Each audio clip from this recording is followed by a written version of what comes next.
A minha Bíblia está aberta no livro de Romanos, capítulo 13, versículo de número 8.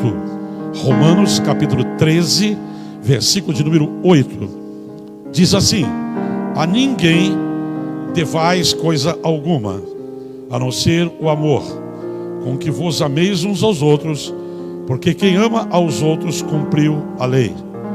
Vejam bem, a ninguém deveis coisa alguma, a não ser o amor, ou exceto o amor, para que ameis uns aos outros. Graças a Deus, louvado seja o nome do Pai, o nome do Filho e o nome do Espírito Santo. Eu quero hoje ministrar um tema que é o seguinte: você tem pagado as suas dívidas? Logo talvez você já venha a pensar: meu Deus do céu, eu estou devendo no armazém, eu estou devendo no cartão de crédito. Mas pare um pouquinho, não se antecipe, mas vamos primeiro entrar na palavra para que você possa ter o pleno entendimento. Paulo falou aos romanos: a ninguém devais coisa alguma. Ora, toda vez que eu devo, é porque eu contraí uma dívida, algo que eu preciso cumprir com a minha palavra, com o cumprimento. Então, a Bíblia é clara, dizendo: a ninguém devais nada. A dívida, as dívidas, primeiro vamos falar num termo geral, generalizado. As dívidas, elas nos trazem preocupações, pessoas perdem o sono, pessoas se angustiam, pessoas acabam às vezes até adoecendo, é verdade, adoecendo fisicamente por causa das dívidas.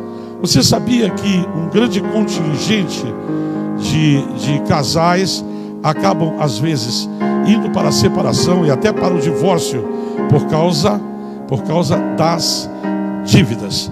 Vejam bem, as dívidas nos oprimem, nos angustiam, as dívidas nos tiram o sono, as dívidas nos fazem entrar em conflito de relacionamentos familiares, porque a dívida atormenta. Fazer uma dívida é a coisa mais simples, mais fácil, mas cumprir às vezes se torna tão difícil, porque no meio do caminho acontecem coisas. Eu quero hoje falar sobre 5 tipos de dívidas. Primeiro, nossas dívidas para com Deus. Talvez seja uma das coisas mais importantes. Quando é que nós contraímos dívidas para com Deus? Bem, Deus é um abençoador, Deus é amor, Deus ele é graça, Deus ele é misericórdia, Deus é fora de série, é fantástico, não há palavras à altura para descrever quem é Deus.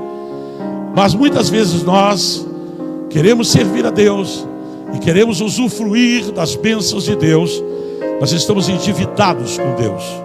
Você sabe, quando uma pessoa está tremendamente endividado, ela às vezes perde o crédito, ela não tem crédito porque ela está em dívida. E às vezes nós estamos em dívidas com Deus. Estamos em dívidas com Deus na nossa vida de oração. Não cumprimos com a nossa vida de oração muitas vezes. Falar com Deus é uma das coisas importantes. Estar na presença de Deus em oração é uma das coisas fantásticas. Deus deseja ter um relacionamento comigo e um relacionamento com você. E esse relacionamento, ele acontece através da oração.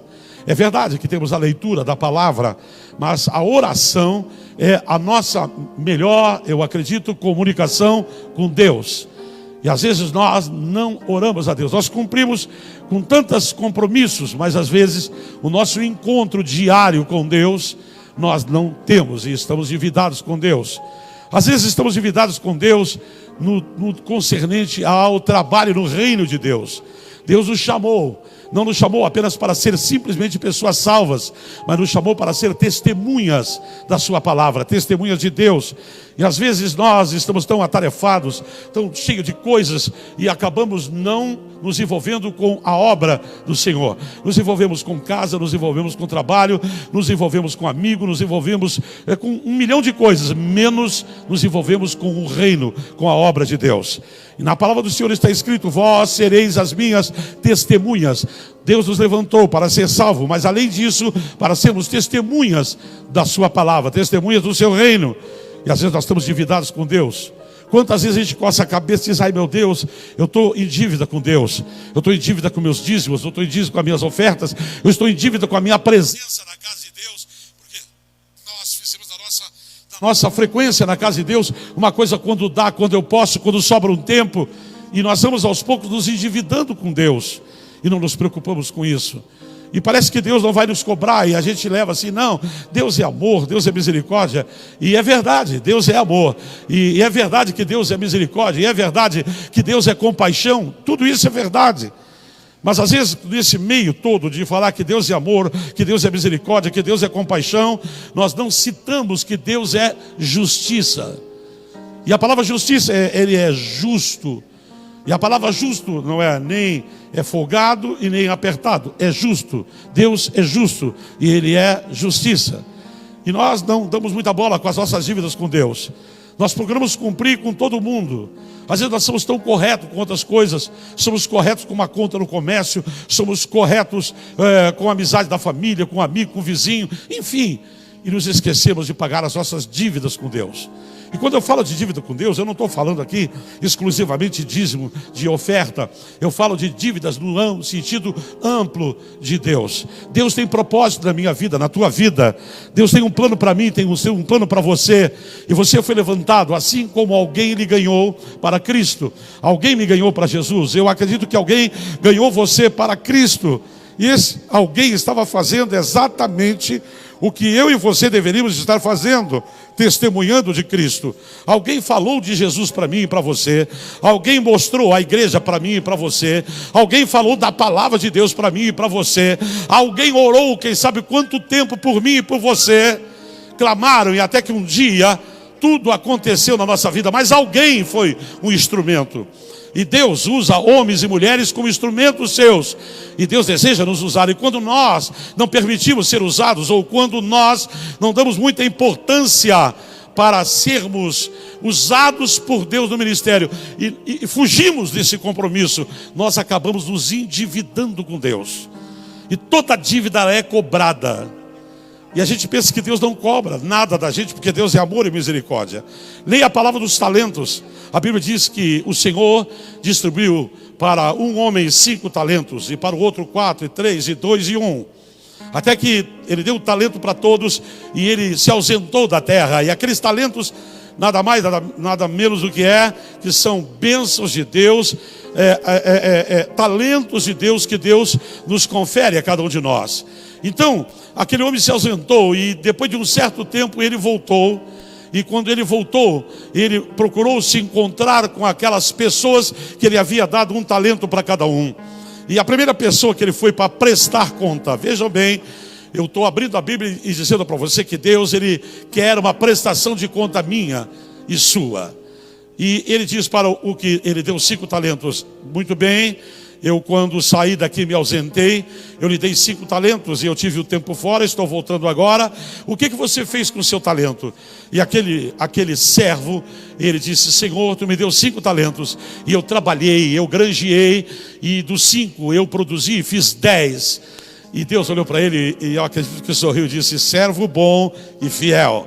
E ele foi para o outro e disse: e você? E ele disse: Senhor, tu me deu 4 talentos, e assim por diante, 3 talentos, e eu trabalhei, me esmerei, e tu me deu 4, e eu granjei mais 4, e o outro, tu me deu 3, e eu granjei mais 3, e assim por diante ele foi. E Deus dizia para todo: servo bom e fiel.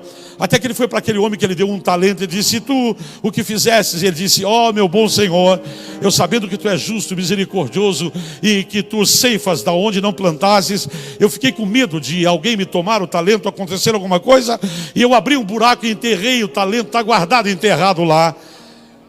E a única pessoa para a qual Deus disse uma frase diferente foi para aquele homem, disse: servo mau. Todos os outros, Deus disse: servo bom. Mas para aquele homem que enterrou o talento, disse: servo mau. E ele tira o único talento daquele homem que não fez nada e dá para aquele que tinha granjeado 5 talentos. E ele disse: aquele que não entender isso, aquele que não compreender esse mistério, que aquele que não granjear, aquele que não trabalhar, aquele que não produzir, Até o que não tem lhe será tirado. E aquele servo chamado de mau ficou sem nada. Isso é um Deus de prestação de contas. Nós pregamos muito que Deus dá, Deus dá, Deus dá, Deus dá. E é verdade. E Deus dá vida, é verdade. Deus dá salvação, e é verdade. Deus faz milagre, e é verdade. Deus abre a porta do trabalho, e é verdade. Deus dá prosperidade, e é verdade. Deus nos cura, e é verdade.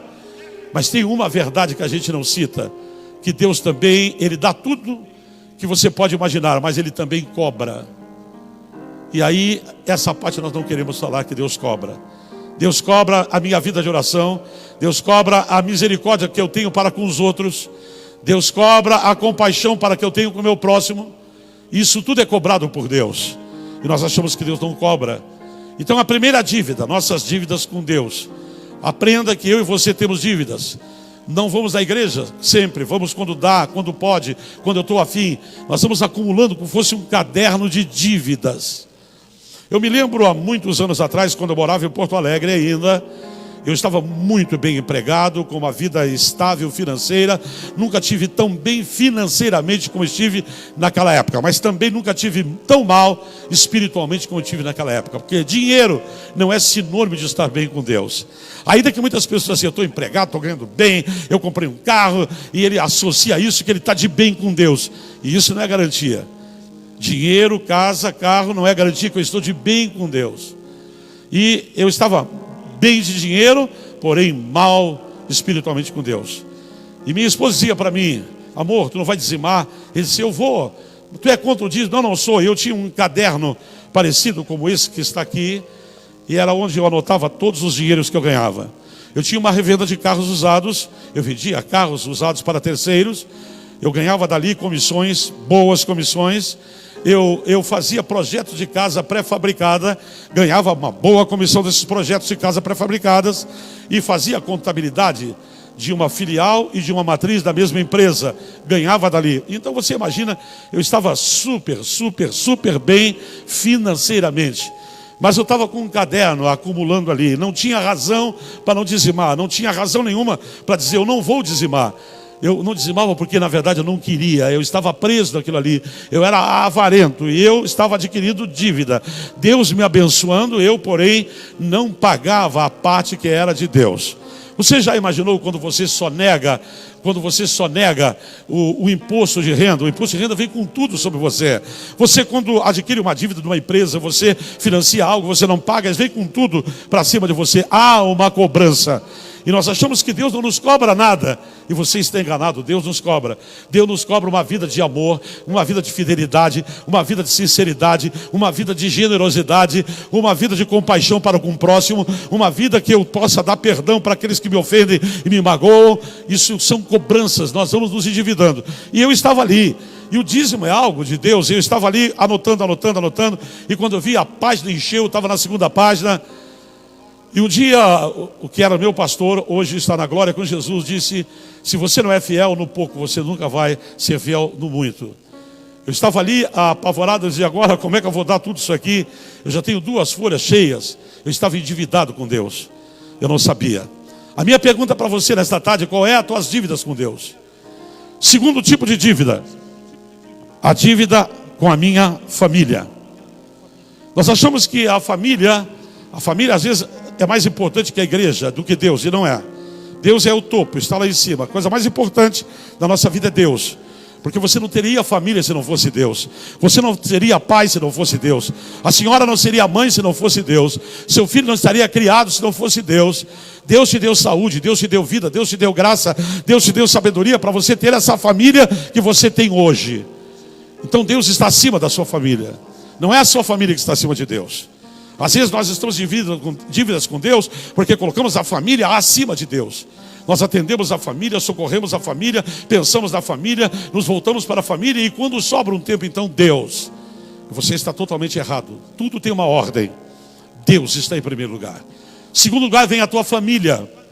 E às vezes nós adquirimos dívidas com a família. Quais são as dívidas que nós temos com a família? Muitas. Eu ficaria uma tarde inteira aqui. Vou começar aqui. Marido, dívidas para com a sua esposa. Que tipo de dívida? Eu não devo dinheiro nenhum para ela. Nós não devemos apenas dinheiro. Às vezes devemos amor, devemos carinho, devemos atenção. Você tem noção de quantas esposas vivem sem atenção do marido? Ele dá mais atenção para os amigos de futebol, ele dá mais atenção para os amigos lá da rua, lá do bar da esquina, do que dá para a esposa dentro de casa. Aquela que lhe ama, aquela que lhe deu filhos, aquela que faz a comida, aquela que lava a sua roupa, aquela que se abriu inteira e se entregou por inteira para você. Às vezes nós, maridos, somos devedores às nossas esposas, com palavras de reconhecimento, com palavras de gentileza. Minha esposa, você é especial. Minha esposa, você é querida demais. São dívidas que nós temos com a família. E quem tem dívida com a família, eu vou dizer para você que você acaba de adquirir uma dívida com Deus também. Porque a família é um projeto de Deus. E quem ignora esse projeto de Deus chamado família, adquire dívidas com Deus por não saber cuidar e pagar as dívidas com a sua família. Há mulheres que têm dívida com seus maridos. Há mulheres que não se importam, passam o dia inteiro na rua, na casa do vizinho, na casa do colega, tomando chimarrão. Quando chega em casa, o marido chega cansado, suado do trabalho, querendo um banho. Mas o banho não está lá lhe esperando, a toalha não está lá lhe esperando. As palavras de amor, as palavras de gentileza, nada estão lá. São dívidas que mulheres têm com seus maridos. Às vezes temos dívidas com nossos filhos. Criamos nossos filhos, damos comida, damos alimento, damos roupa, mas não damos carinho, não damos abraço, não damos beijo. Você tem noção de quantos filhos são criados sem receber um beijo do pai e da mãe? Certa vez eu beijei alguém que entrou para minha família, e eu não vou citar o nome, é claro, e eu dei um beijo nele para a primeira vez, ele quase que desmontou, porque eu tenho certeza absoluta, ele não me disse nada, mas eu tenho certeza que ele nunca foi beijado pelo pai, e não sei se foi beijado pela mãe, depois de grande, depois de criança.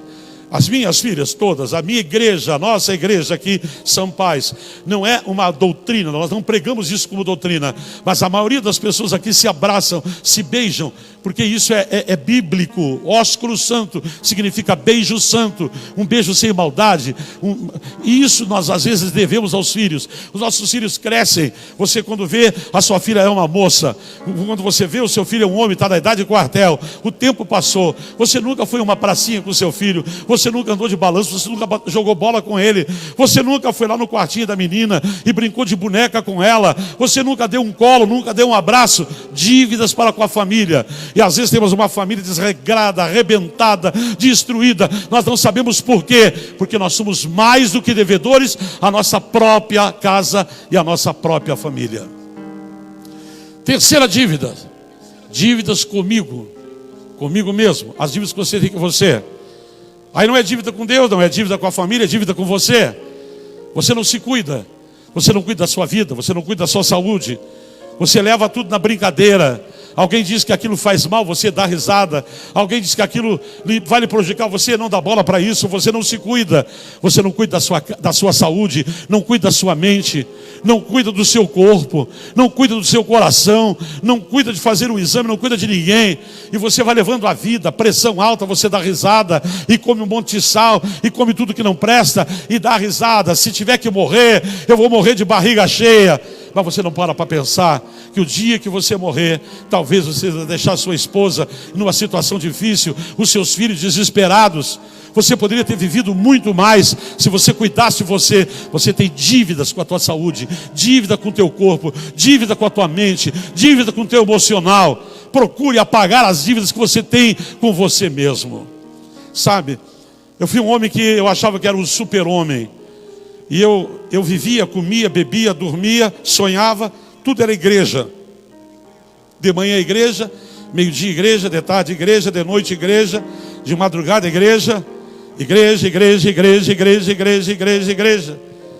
E eu tinha na minha cabeça que isso era muito agradável a Deus, que Deus se agradava muito com isso, porque eu estava 24 horas por dia envolvido com igreja. Você sabe ter noção de quantos pastores perderam a família? Você sabe quantos pastores, os filhos foram embora de casa por não ter mais prazer de viver com um pastor que só pensa igreja, igreja, igreja, igreja, igreja. Igreja, há tempo para tudo, há tempo para a igreja, há tempo para orar, há tempo para jejuar, há tempo para ler a Bíblia, há tempo para ir na casa de Deus, mas há tempo para trabalhar, há tempo para estudar, há tempo para dormir, há tempo para brincar, há tempo para lazer. Tem que ter tempo para a família e tem que ter tempo para você. Se você não pagar essas dívidas com você, você vai morrer mais cedo, você vai embora mais cedo, vai deixar pessoas que lhe amam chorando, porque você foi responsável e não pagou as dívidas que você tem com você mesmo. Eu há 3 anos atrás entrei num projeto de me cuidar na minha parte alimentar. Eu estava com obesidade mórbida. Eu estava com 156,5 quilos. Eu estava marchando para 160 quilos, tranquilamente, logo ali. E eu acredito que de 3 anos para cá, eu estaria com 180 quilos. E talvez, não sei se poderia caminhar ou não. Escute bem o que eu quero falar com você nesta tarde. Às vezes nós não nos preocupamos com a nossa vida. E a gente acha assim, vou morrer de barriga cheia. Mas você não tem noção do quanto vale um dia a mais da vida da gente para os nossos familiares. Talvez para quem vai morrer, não. Você já viu quando alguém está mal, um pai, uma mãe, um filho, uma filha, e a gente vai para lá para a volta da cama e ora, Deus, ó Deus, ó Deus, ó Deus. Às vezes a pessoa está com 80, já com 90 anos, está na hora de partir. Mas a gente não quer que a pessoa vá embora. A gente quer que aquela pessoa fique ali. Uma hora a mais é importante, um dia a mais é super importante com alguém que a gente ama. Sabe o que é? Muitas vezes, por nós não pagarmos as dívidas que temos com o nosso próprio corpo, com a nossa própria saúde, nós morremos mais cedo. Às vezes 5 anos mais cedo, 10 anos mais cedo. Destruímos a vida mais cedo, porque não cuidamos do nosso corpo. Dívidas com você mesmo. Você tem que passear, você tem que ter lazer, você tem que um dia sentar na beira de um rio, e mesmo que você não seja um pescador profissional, jogue um anzol, um caniço lá, bota um pedacinho de carne para assar com a tua família, dê risada, tome chimarrão, brinque, cuide de si, durma as horas necessárias. Muitas pessoas estão doentes dentro da igreja. Não é porque Deus não pode curá-las, é porque elas não pagam as dívidas que têm com o seu próprio corpo. Quando eu comecei a cuidar de mim, minha saúde melhorou 500%, 1000%. Eu não tinha mais força, eu não tinha mais ânimo, não tinha mais vigor, eu não tinha mais vontade de nada. Eu estava com o meu organismo, com a imunidade do meu corpo quase praticamente zerada. Eu não sei se estaria vivo. Há 3 anos atrás eu tomei uma decisão. Eu vou cuidar da igreja com todo amor, mas eu vou cuidar da minha família e eu vou cuidar da minha vida também. E hoje eu procuro cuidar da melhor maneira possível dessa igreja que Deus me confiou na minha mão. Eu tenho dado a vida por essa igreja, eu tenho dado o meu melhor que eu tenho para eles, mas eu tenho procurado cuidar da minha família. Eu saí agora na pandemia para ficar alguns dias com a minha filha no Dia dos Pais em Curitiba. Quando eu cheguei agora, minha esposa me abraçou e disse: muito obrigado por me fazer ficar uma semana fora de casa e sair da rotina. Você sabe o que é isso? Uma mulher que vive na rotina, um homem que vive na rotina. Todo dia, levanta de manhã, a mesma coisa, ao meio-dia, a mesma coisa, de tarde, a mesma coisa, de madrugada, a mesma coisa. Você sabe o que isso significa? Alguém vai acabar morrendo, e esse alguém é você, ou a sua família, ou a sua vida espiritual com Deus. Então, primeiro, pague as suas dívidas com Deus.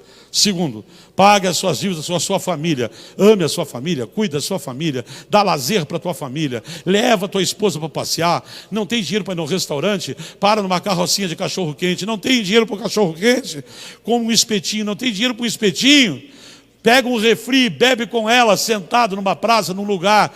Mas não tem desculpa furada que você não pode cuidar da sua família. Há muitos anos atrás, eu estava sentado numa pizzaria chamada Terraço. Ela fechou aqui em Pelotas. Eu estava sentado lá em cima, olhando lá para baixo para Bento Gonçalves, que é uma avenida que é muito frequentada, é um point da noite. E quando eu olhei para baixo, vinha uma família muito querida, muito preciosa, da nossa igreja, Rogério Silvano, Yara Silvano, e os filhos, as filhas, os namorados, e eles iam passeando, e eu gritei eles lá de cima, e eles me abanaram com um sorriso muito lindo. Quando fui domingo na igreja, eles estavam na igreja, e eu abracei eles e disse assim: passeando, hein? Por que não subiram lá na pizzaria? Eles disseram: nós não temos dinheiro, mas nós temos perna para passear e para andar. Eles não tinham, naquele dia, naquele momento, naquela hora, um dinheiro para todo mundo sentar numa pizzaria e comer. Mas eles estavam passeando em família. O marido passeando com a esposa com o marido, os filhos, os genros. Isso é lazer. As pessoas vão morrendo, definhando, socadas dentro de casa. Não vão para lugar nenhum, não vivem com lugar nenhum. Se encerram, parece um caramujo. O caramujo vive a vida inteira dele, dentro da casa dele, ele não fala com ninguém, não sai nunca dali. Ali ele vive. E o que tem de pessoas caramujo, que se encerram dentro de casa, não vão na rua para ver o dia, não vão para baixo de uma árvore, não saem à noite para olhar para o céu estrelado, não vão passear com a esposa na casa de um amigo, de um parente, de um irmão. Você entendeu? São dívidas. Casamentos se acabam por dívidas de marido com mulher, de mulher com marido. Família se destrói pela dívida que os pais têm com os filhos. Acho que só porque deram um tênis, deram uma bola, porque deram escola, deram tudo. E eu vou dizer uma coisa para você. Há muito tempo atrás eu perguntei para uma mulher aqui do ministério, hoje ela não está mais conosco há muitos anos, mas eu perguntei para ela, um dia visitando eles em casa, e o marido dela dizia, essa mulher, eu não sei o que ela quer mais, olha aqui, a despensa está cheia. Ele abriu a geladeira realmente estava cheia, os móveis, tudo novinho dentro de casa. E ele disse, eu não sei mais o que ela quer, bispo, eu não sei mais o que ela quer.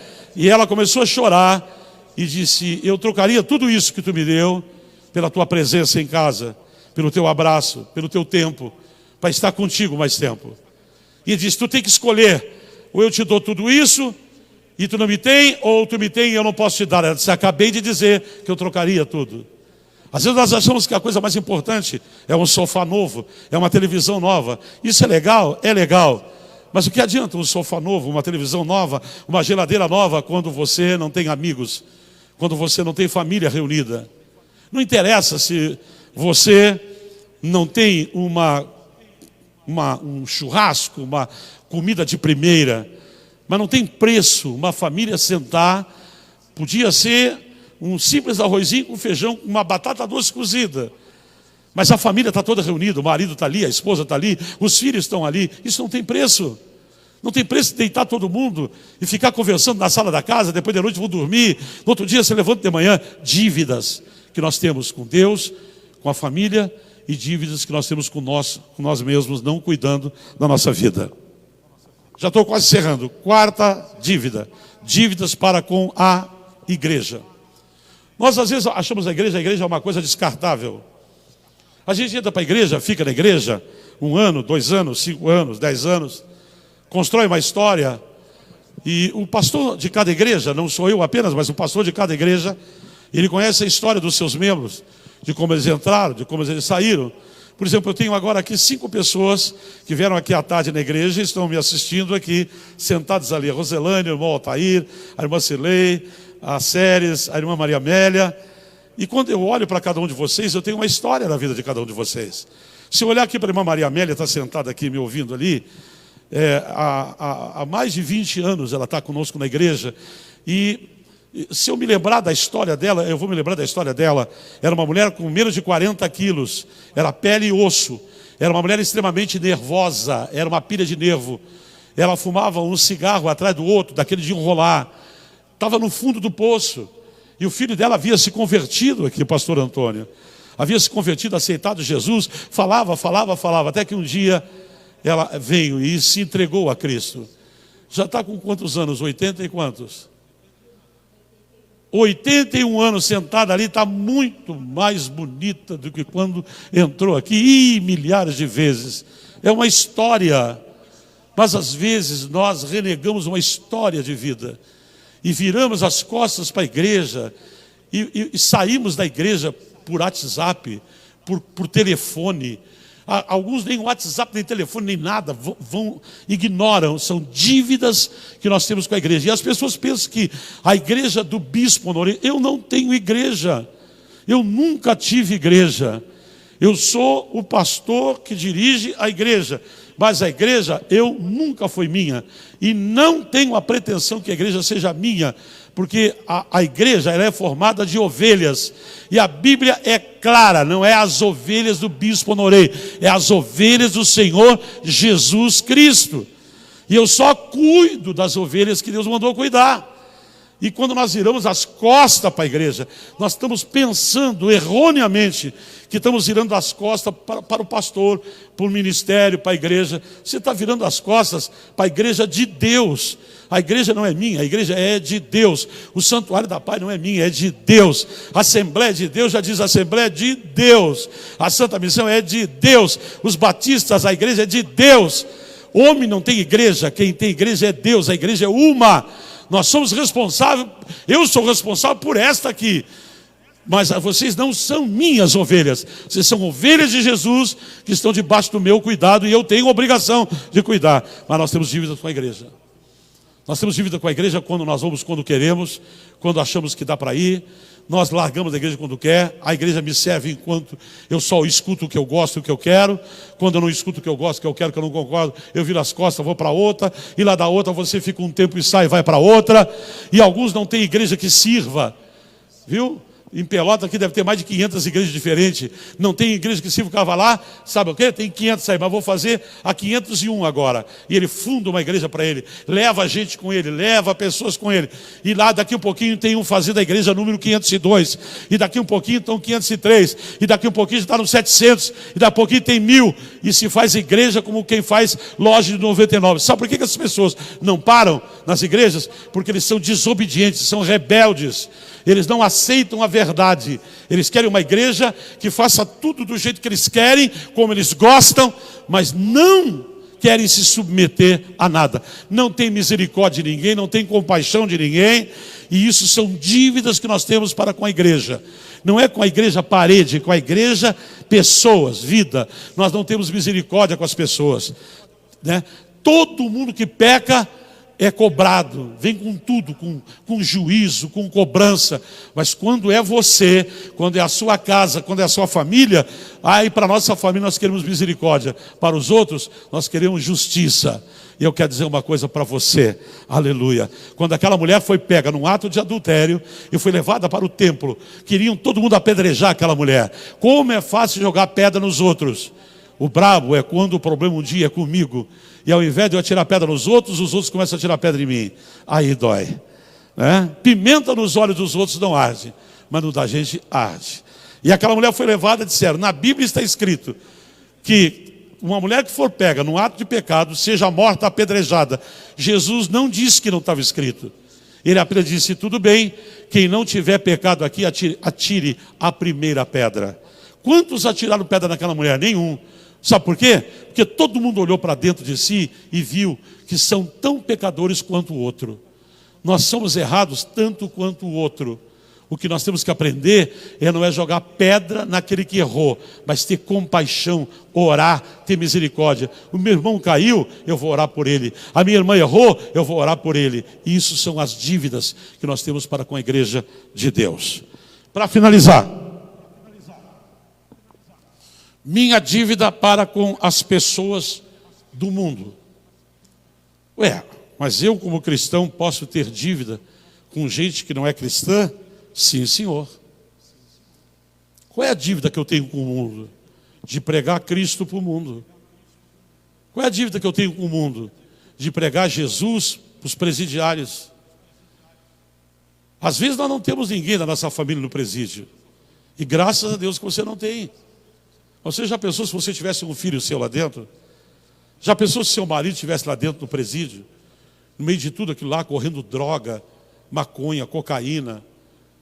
Você tem que entrar para o presídio, tem que entrar para uma facção, senão o outro persegue você, você amanhece morto. Você já pensou, se você tivesse alguém da tua casa lá, o que você mais queria? Ah, Jesus. Ah, meu bispo, eu queria que o meu filho que está lá no presídio aceitasse Jesus. Como é que vai aceitar se não for ninguém lá pregar?